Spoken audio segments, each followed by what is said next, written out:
बच्चों, आज के लेक्चर में हम टाइप्स ऑफ कंप्यूटर के बारे में पढ़ेंगे, पर उससे पहले हम हमारी फटाफट रिवीजन कर लेते हैं। तो आज भी हम एम एक्स एक्सेल की शॉर्टकट कीज़ की रिवीजन करेंगे। तो कंट्रोल प्लस होम की का यूज़ होता है go to first cell, control plus end key go to end of data, control plus space bar select current column, control plus semicolon current date को insert करने के लिए, control plus page up previous worksheet पर जाने के लिए, control plus page down next worksheet पर जाने के लिए, control plus tab switch between open workbooks, control plus plus sign insert cell या फिर रो या फिर कॉलम को इंसर्ट करने के लिए, कंट्रोल प्लस माइनस साइन वो डिलीट करने के लिए सेल या फिर रो या फिर कॉलम को, control plus single inverted comma copy formula from above cell, control plus tilde symbol show all formula, control plus left या right arrow key according to go last cell of the row, ये direction wise arrow के, control plus up arrow key या फिर down arrow key go to last cell of the column, column में direction wise arrow key के जाने के लिए, control plus shift plus U expand formula bar, control plus shift plus semicolon current time को insert करने के लिए, control plus shift plus 0 unhide column, control plus shift plus 9 unhide row, control plus shift plus double inverted comma copy value from above cell, control plus shift plus space bar select whole worksheet, control plus shift plus L activate the filter, control plus shift plus P format cell dialogue box को open करने के लिए, control plus shift plus arrow keys select from current cell to arrow keys के हिसाब से फिर वो select होते जाएगा, control plus shift plus exclamation mark number format के लिए, @ कस्टम टाइम फॉर्मेट के लिए, हैश कस्टम डेट फॉर्मेट के लिए, डॉलर करेंसी फॉर्मेट के लिए, परसेंटेज फॉर्मेट के लिए, कैरेट सिंबल साइंटिफिक फॉर्मेट के लिए, एंड डार्क सेल बॉर्डर को डार्क करने के लिए। फिर अल्ट की दबाने से एक्टिवेट मेनू बार होता है, फिर मेनू बार एक्टिवेट करने के बाद ए दबाने से डाटा टैब, एफ से फाइल टैब, एस से होम टैब, एम से फार्मूला टैब, एन से इंसर्ट टैब, पी से पेज लेआउट टैब, आर से रिव्यू टैब, डब्ल्यू से view tab, alt plus is equals to sign auto sum के लिए, alt plus enter wrap tips के लिए, alt plus shift plus F1 insert new worksheet के लिए, alt दबाने के बाद आई दबाने के बाद आर दबाए तो फिर ऐड न्यू रो अबो करंट रो, वैसे ही यच अल्ट के बाद यच दबाने के बाद टी दबाया तो format as table dialog box open होता है। तो सेव एज के लिए F12 और या फिर अल्ट प्लस F2। अभी लॉन्ग फॉर्म देख लेते हैं हम फटाफट। SMTP का simple mail transfer protocol, SSD का सॉलिड स्टेट ड्राइव, SHD का solid state hybrid drive, SD card का सिक्योर डिजिटल कार्ड, SAN का स्टोरेज एरिया नेटवर्क, SSL का सिक्योर सॉकेट लेयर, SNMP का simple network management protocol, SNTP का simple network time protocol, SNOBOL का string oriented and symbolic language, SMPS का switch mode power supply, SQL का structure query language, SMS का short messaging service, SIM का subscriber identity module, SAP का system application products, SEO का search engine optimisation, SVG का scalable vector graphics, SRAM का static random access memory, SDRAM का synchronous dynamic RAM, SCR का smart card reader, SCTP का stream control transmission protocol. तो यहाँ पे हमने आज पूरा जो रिवीजन किया है ये लॉन्ग फॉर्म्स का किया है और एक्सेल की कीज़ आज ख़त्म हो गई एक्सेल तक। मतलब हमने क्या क्या किया है, अपना फंक्शन कीज़ हो गई, MX वर्ड की हो गई, पावर पॉइंट की हो गई और MX एक्सेल की हो गई। तो आज आप ये यहाँ तक के पूरा रिवीजन कर लो अपने बेसिस पे, स्टार्टिंग से लेकर MX एक्सेल तक। मतलब इतने आपके टॉपिक अच्छे से हो गए। तो अब हम हमारा आज का टॉपिक शुरू करते हैं। आज हम पढ़ेंगे टाइप्स ऑफ कंप्यूटर। तो जो कंप्यूटर के टाइप्स है ये अलग अलग बेसिस के हिसाब से क्लासीफाई होते हैं। तो देखते हैं, सबसे पहले पर्पस के बेस पर क्लासीफाई होते हैं जनरल पर्पस कंप्यूटर और स्पेशल पर्पस कंप्यूटर। ये नाम से ही पता चलता है। देखो ये जो है जनरल पर्पस कंप्यूटर, तो ये जनरली यूज़ होता है, और स्पेशल पर्पस यानी कोई स्पेशल टास्क है उसके लिए यूज़ होता है। जैसे कि ये स्पेशल पर्पस कंप्यूटर जो साइंटिफिक रिसर्च या फिर कुछ है वेदर फोरकास्टिंग उधर यूज़ होता है, स्पेशल पर्पस के लिए यूज़ होता है। जैसे कि स्पेस से रिलेटेड हो गया है या फिर वेदर फोरकास्टिंग से रिलेटेड हो गया है, तो ऐसी जो कंप्यूटर वो आते हैं स्पेशल पर्पस कंप्यूटर में। और जो ये जनरल पर्पस कंप्यूटर है, मतलब नॉर्मली जो जनरली काम करते हैं, जैसे कि अपना जो है पीसी लैपटॉप, मतलब आप जनरली यूज़ होते हैं ना, तो वो जनरल पर्पस कंप्यूटर में आ जाते हैं। तो आपको एग्ज़ाम पॉइंट ऑफ व्यू से इतना इम्पोर्टेंट नहीं है, पर एग्ज़ाम में यहाँ से इस टॉपिक से क्वेश्चन आएगा, तो यहाँ से आने के बहुत बहुत चांसेस है। तो साइज़ के बेसिस पे कंप्यूटर चार टाइप में क्लासीफाई होते हैं। First micro computer, second mini computer, third main frame computer, और फोर्थ सुपर कंप्यूटर। जो माइक्रो कंप्यूटर है उसकी साइज़ सबसे छोटी होती है, और जो सुपर कंप्यूटर है उसकी साइज़ सबसे बड़ी होती है। तो माइक्रो कंप्यूटर के बाद मिनी कंप्यूटर की साइज़ मतलब आती है, फिर उसके बाद मेन फ्रेम की बड़ी होती है, फिर उसके बाद सबसे बड़ा सुपर कंप्यूटर की। तो ये ऐसी बराबर ऑर्डर में बढ़ते जा रही है। तो जो है माइक्रो कंप्यूटर, तो इसकी साइज़ सबसे छोटी रहती है, ये याद रखना।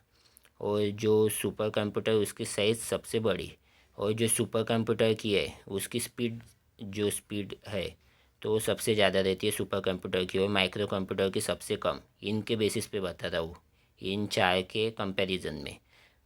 मतलब ये ऑर्डर वाइज ही चलेगा। अगर ये सबसे बड़ा मतलब इसकी स्पीड सबसे कम है, तो फिर उससे ज़्यादा इसकी स्पीड है, फिर उससे ज़्यादा मेन फ्रेम कंप्यूटर की, और सबसे ज़्यादा सुपर कंप्यूटर की। तो हमने दो चीज़ें डिस्कस कर ली, साइज़ और स्पीड। तो उसके बाद कॉस्ट की बारी आती है, तो कॉस्ट इसकी सबसे कम है, इसकी सबसे ज़्यादा है, सुपर कंप्यूटर की कॉस्ट सबसे ज़्यादा है। तो ये मतलब आपको नाम से पता चलता है माइक्रो कंप्यूटर है तो इसकी साइज़ कम है सबसे, और ये सुपर कंप्यूटर तो इसकी साइज़ मतलब ज़्यादा है। आप ऐसे याद रख सकते हैं। तो ये आगे भी देखते हैं हम, इनको डीपली स्टडी करना पड़ता है। तो ये याद रखें, पर्पस के बेसिस पे कौन सा, general purpose computer, special purpose computer. Size के बेसिस पे micro computer, mini computer, main frame computer, super computer. फिर उसके बाद वर्किंग या फिर टेक्नोलॉजी के बेस पे analogue computer, digital computer, hybrid computer. तो एक एक करके देखते हैं हम। तो ये पर्पस के हिसाब से तो ये इतना इम्पोर्टेंट नहीं है। तो साइज़ के बेस पे जो micro computer, mini computer, main frame computer, super computer है उसे देखते हैं। तो सबसे पहले micro computer, types of computer on the basis of size. तो सबसे पहले सबसे छोटा होता है माइक्रो कंप्यूटर, तो उसको देखते हैं। तो माइक्रो कंप्यूटर को ही पर्सनल कंप्यूटर कहते हैं, याद रखिए इम्पोर्टेंट है। पीसी कहते हैं माइक्रो कंप्यूटर को ही। इसमें सिंगल यूज़र ही रहता है, मतलब यूज़ करने वाला सिंगल यूज़र रहता है। इसमें सिंगल प्रोसेसर रहता है। देखो यहाँ पे सिंगल प्रोसेसर है, फिर इसमें मोर देन वन प्रोसेसर है, फिर यहाँ पे इससे ज़्यादा प्रोसेसर है मेन फ्रेम में, और आगे हम सुपर कंप्यूटर देखेंगे उसमें मतलब इन तीनों से ज़्यादा प्रोसेसर रहते हैं। देखो तो एग्ज़ाम पॉइंट ऑफ व्यू से इम्पोर्टेंट है, सिंगल प्रोसेसर कौन से कंप्यूटर में होता है, तो कौन से, माइक्रो कंप्यूटर में। तो याद रखें। फिर उसके बाद टाइप्स देखते हैं माइक्रो कंप्यूटर के कौन से हैं। तो फर्स्ट डेस्कटॉप कंप्यूटर, जो आप मतलब जो है आपका डेस्कटॉप मॉनिटर, सीपीयू वगैरह आप ऐसे डेस्क पे रखते हैं ना, उसे डेस्कटॉप कंप्यूटर कहते हैं, तो वो इसमें आता है माइक्रो कंप्यूटर में। फिर उसके बाद लैपटॉप, लैपटॉप कोई नोटबुक कहते हैं, नोटबुक कंप्यूटर, याद रखिए इम्पोर्टेंट है। लैपटॉप कोई माइक्रो कंप्यूटर, लैपटॉप ये है, ये माइक्रो कंप्यूटर का टाइप है, पर लैपटॉप को नोटबुक कहते हैं, याद रखें। उसके बाद टैबलेट, टैबलेट भी आपने देखा होगा, ये माइक्रो कंप्यूटर में ही आता है। फिर पाम टॉप, और उसके बाद पीडीए, पर्सनल डिजिटल असिस्टेंट। ये इम्पोर्टेंट टाइप्स है माइक्रो कंप्यूटर के, ये याद रखना। ऑड वन आउट मतलब कुछ पूछेंगे आपको एमसीक्यू बना के, तीन दे देंगे और दूसरा चौथा कौन सा भी एक नाम दे देंगे, बताओ इनमें से कौन सा माइक्रो कंप्यूटर का टाइप नहीं है। तो ये याद रखिए, ये पॉपुलर वाले है, तो मैंने ये यहाँ पे दे दिया, ये अच्छे से कर लेना। तो अब उसके बाद मिनी कंप्यूटर देखते हैं। Mini computer also called mid range computer, important है एग्ज़ाम पॉइंट ऑफ व्यू से। मिनी कंप्यूटर को ही मिड रेंज कंप्यूटर कहते हैं। मोर देन वन प्रोसेसर होता है मिनी कंप्यूटर में। फर्स्ट मिनी कंप्यूटर कौन सा था? DEC-PDP-8, या फिर एग्ज़ाम में ऐसा आएगा या फिर PDP-8 ही आएगा, क्योंकि ये जो है इसका long form digital equipment corporation, ये कंपनी का नाम है DEC। फिर एक कंप्यूटर है उन्होंने बनाया हुआ PDP-8, तो PDP का प्रोग्राम डाटा प्रोसेसर 8, ये आपको नाम याद रखना है। तो ये कंपनी है, आपको या तो DEC-PDP-8 आएगा ऑप्शन में या फिर PDP-8, ये है फर्स्ट मिनी कंप्यूटर, याद रखिए। फिर उसके बाद एग्जांपल्स PDP-8, PDP-11, वैक्स 11 या फिर वैक्स 780, मित्रा 15, HP 2100 या फिर HP 3000, AS400, फिर हनीवेल 200। ये याद रखिए, इम्पोर्टेंट है, मिनी कंप्यूटर है। तो अब मिनी कंप्यूटर हो गया, अब हम मेन फ्रेम कंप्यूटर देखते हैं। मेन फ्रेम कंप्यूटर को ही बिग आयरन कहते हैं। और इसके examples IBM 704, IBM 7094, IBM system, IBM 360, IBM 390, ICL 2966, NEC 610। और देखो PDP-10 है, यहाँ पे क्या है? PDP-8, PDP-11, पर जो PDP-10 है ना वो मेन फ्रेम कंप्यूटर में आता है। जो PDP-8 और PDP-11 है ना वो मिनी कंप्यूटर में आता है। तो आप ऐसा मत समझो कि PDP-8 है, PDP-9 है, PDP-10 है, PDP-11 है, ये सब मिनी कंप्यूटर हो गए, वैसे नहीं। जो PDP-10 है ना वो मेन फ्रेम कंप्यूटर है। एग्ज़ाम पॉइंट ऑफ व्यू से मतलब इम्पोर्टेंट क्वेश्चन बन जाता है, PDP-10 कौन सा कंप्यूटर है। तो देखो, आप यहाँ पे पढ़ के गए PDP-10 ये मेन फ्रेम कंप्यूटर है, पर जो पढ़ के नहीं गए उन्हें मैक्सिमम बच्चों को पता है फर्स्ट मिनी कंप्यूटर कौन सा है, PDP-8। तो वो नहीं क्या ऑप्शन वाइज नहीं क्या चूज़ कर लेंगे कि भाई PDP-10 नहीं क्या मिनी कंप्यूटर है, पर आपको याद रखना है PDP-10 नहीं क्या मेन फ्रेम कंप्यूटर है। याद रखने का तरीका, PDP-10 तो ये मेन पॉइंट है ना, तो मेन फ्रेम कंप्यूटर में आता है PDP-10, याद रखिए, इम्पोर्टेंट है। मेन फ्रेम कंप्यूटर में आता है PDP-10, मेन फ्रेम कंप्यूटर में आता है PDP-10। चलो अब आगे बढ़ते हैं। तो 3 हो गए अपने। अब चौथा साइज़ के हिसाब से सबसे बड़ा रहता है सुपर कंप्यूटर। तो सुपर कंप्यूटर यूज़ होता है जहाँ मतलब स्पेस एक्सप्लोरेशन, डिफेंस में हो गया, वेदर फोरकास्टिंग में हो गया, साइंटिफिक रिसर्च में हो गया। तो जहाँ पे बहुत मतलब स्पीड में काम करना रहता है, वहाँ पे नहीं क्या सुपर सुपर कंप्यूटर यूज़ किए जाते हैं। तो इसकी स्पीड नहीं क्या फ्लॉप्स में होती है, फ्लोटिंग पॉइंट्स ऑपरेशन पर सेकंड। देखो आपकी रिवीजन भी हो रही है लॉन्ग फॉर्म्स की, जो इम्पोर्टेंट लॉन्ग फॉर्म्स मैंने बताए थे आपको पहले क्लास में, सेकंड क्लास में। तो उनकी रिवीजन भी आपको मतलब इसलिए मैंने वो पहले ले लिया था एब्रीविएशन की क्लास। तो देखो, फ्लॉप्स का long form floating point operation पर सेकंड। फिर उसके बाद जो फर्स्ट सुपर कंप्यूटर है ये इम्पोर्टेंट है, CDC 6600, ये याद रखें, CDC 6600 6600, ये इम्पोर्टेंट है। कंट्रोल डाटा कॉरपोरेशन 6600, ये USA में बनाया, USA का है। तो याद रखें फर्स्ट सुपर कंप्यूटर कौन सा था। पर एक दूसरा भी आप मतलब आगे बताता हूँ मैं। तो याद रखें फर्स्ट सुपर कंप्यूटर या तो CDC 6600 या फिर क्रे 1 है वो। तो आगे बात करते हैं हम। First super computer in India, ये वर्ल्ड का है और ये इंडिया का। आपको अगर वर्ल्ड मतलब जो क्वेश्चन है उसमें इंडिया पूछे, first super computer in India, तो आपको लगाना है परम 8000। परम 8000 ये इंडिया का फर्स्ट सुपर कंप्यूटर है और ये बनाया था CDAC ने। CDAC का लॉन्ग फॉर्म आपको पता होना चाहिए। अब मैं सब ऐसे मतलब लॉन्ग फॉर्म नहीं दूंगा, क्योंकि एक बार हुई है ना आपकी एब्रीविएशन की क्लास, तो आपने क्या मतलब रिवाइज अच्छे से करो। एक दो बता के मतलब यहाँ पे भी दे सकता था मैं CDAC का लॉन्ग फॉर्म ऐसे जहाँ पे लिखा, पर आपको पूरे के पूरे जो इम्पोर्टेंट लॉन्ग फॉर्म्स है वो सारे के सारे आने चाहिए। तो वो आपको करना चाहिए सी डेक का लॉन्ग फॉर्म। या तो आपकी रिवीजन अच्छे से नहीं कर रहे, नहीं तो आपने मतलब वो लेक्चर देखा नहीं होगा। तो आपको आता है तो वेरी गुड, नहीं आता होगा तो आप रिवाइज करो, लेक्चर देखो, अच्छे से करो। रिवीजन से आपका सिलेक्शन होता है।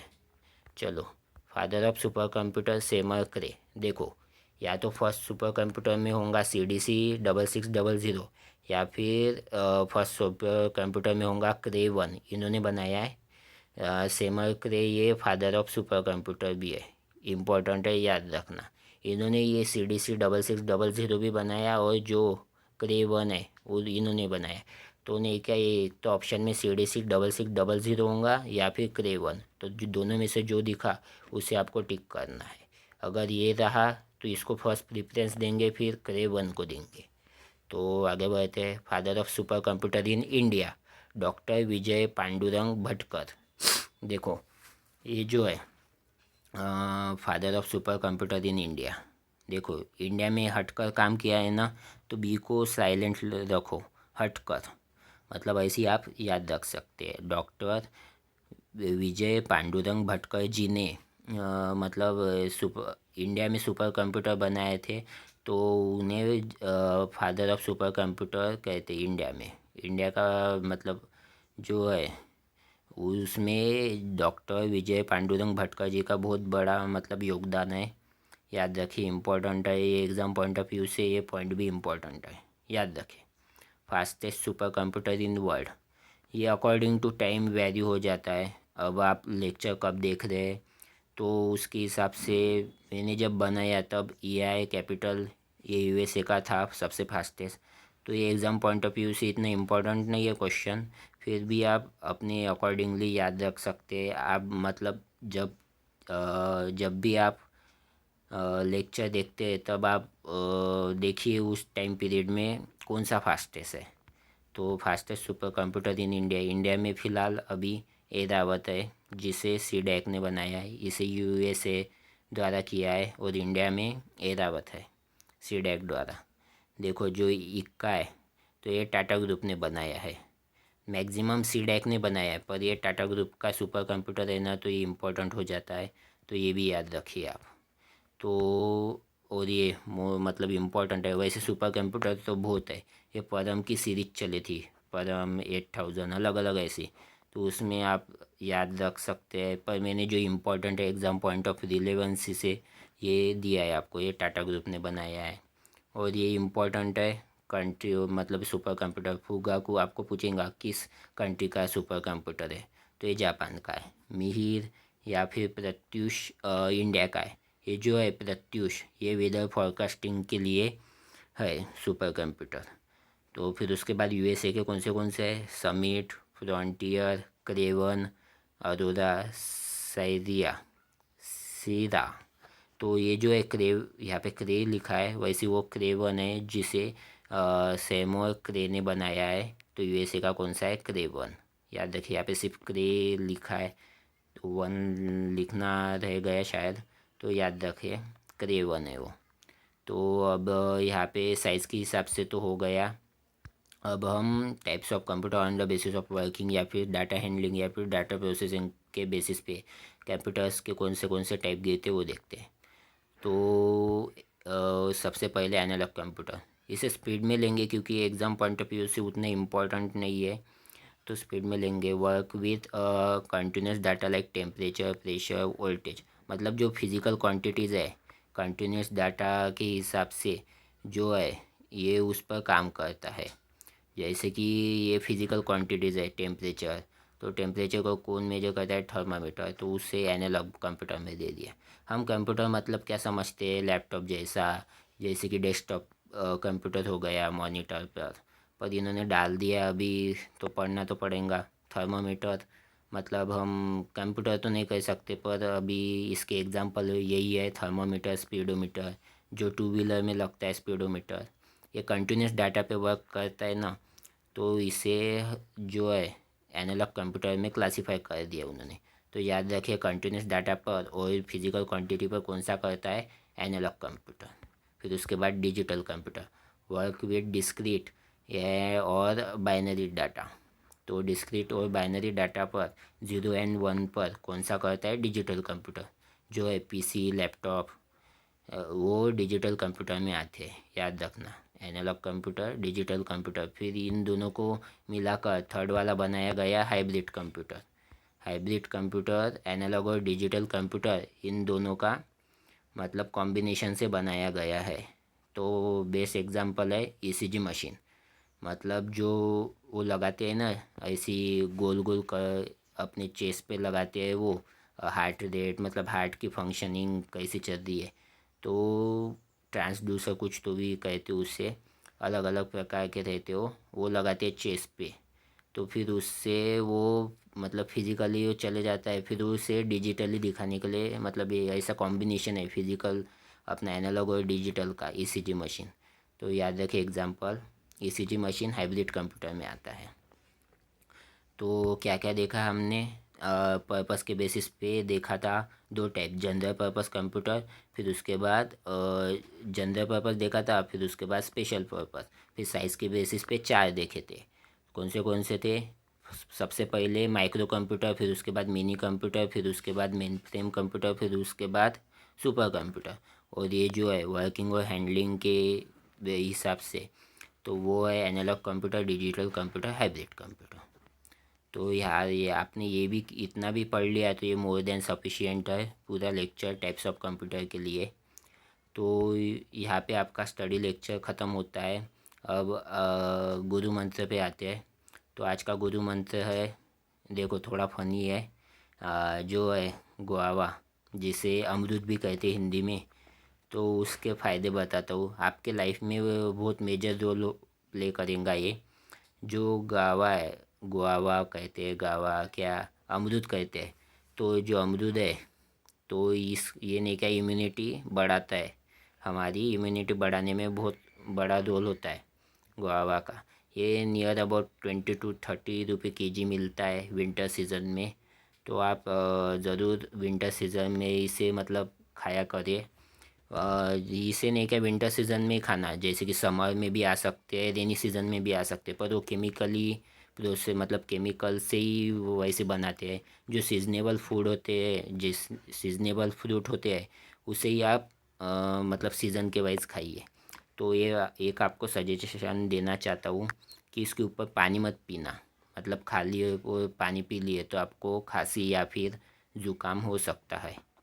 तो ये बहुत अच्छा फूड है, फ्रूट है, कम में बम है, अपना अमरूद। तो ये ज़रूर आप देखिए, आप खुद आपके एंड पर आप सर्च करके देखिए कि इसके फ़ायदे क्या क्या है, फिर आपको पता चलेगा। तो इससे इम्यूनिटी बहुत अच्छे से मतलब अच्छी बनती है। मैं अपने पर्सनल एक्सपीरियंस से बता रहा हूँ। तो आपको ये ज़रूर खानी चाहिए, मतलब आप मतलब देखिए आपके हिसाब से, आपके हेल्थ के हिसाब से आप कितना खा मतलब एक दिन में खा सकते हैं, वैसे एक ही खाना चाहिए। तो वीकली कितना खा सकते हैं ऐसा मतलब आप देखो अपने हिसाब से, पर ये बहुत अच्छा फ्रूट है। तो ये लाइफ आपके जीवन में भी मतलब सिर्फ कॉम्पिटिटिव एग्ज़ाम में तो इसका कुछ ये नहीं है, पर आपके लाइफ के अकॉर्डिंगली अच्छा इन्फॉर्मेशन है ये, इसलिए मुझे इसे बताना अच्छा लगा। तो आप ज़रूर इसे मतलब ट्राई करिए। तो आज का लेक्चर हम यहाँ पे ही वाइंड अप करते हैं। तो मिलते हैं हम हमारे नेक्स्ट लेक्चर में। Lecture finish.